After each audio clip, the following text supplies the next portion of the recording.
Boa noite, amigos. Boa noite, alunos. 6 minutos com a mecânica quântica. Hoje eu vou explicar qual é a diferença entre a física, a mecânica newtoniana e a mecânica clássica, ou também conhecido como mecânica racional. São coisas diferentes.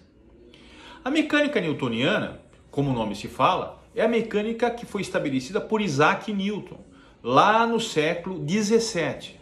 Newton estabeleceu as bases da mecânica que passam a se chamar de mecânica newtoniana, né? A primeira, segunda e terceira lei da mecânica são as leis de Newton.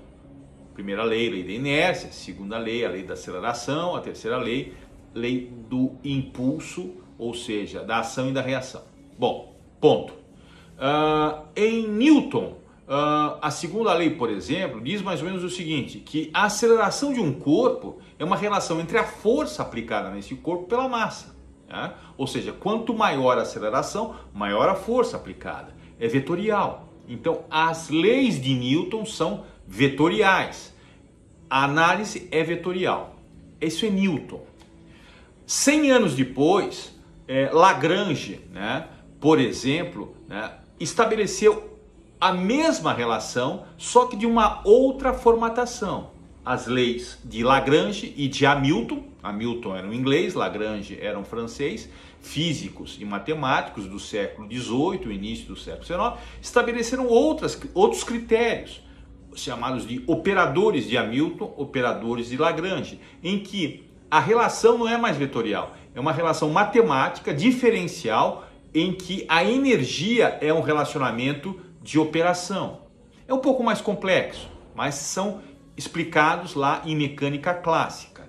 Quem estudou engenharia como eu, em tese, não estudou a mecânica clássica, estudou mecânica newtoniana. Mas eu, como fiz uma disciplina eletiva de mecânica quântica, eu precisei estudar a mecânica clássica para poder entender alguns mecanismos importantes da mecânica quântica, que são os operadores de Hamilton, os operadores de Lagrange. A diferença? Lagrange e Hamilton estabelecem energias, estabelecem critérios matemáticos através de equações diferenciais, e Newton, equações vetoriais, equações algébricas. Boa noite a Lagrange, boa noite a Hamilton, boa noite a Newton. Boa noite, amigos. Professor Rodolfo.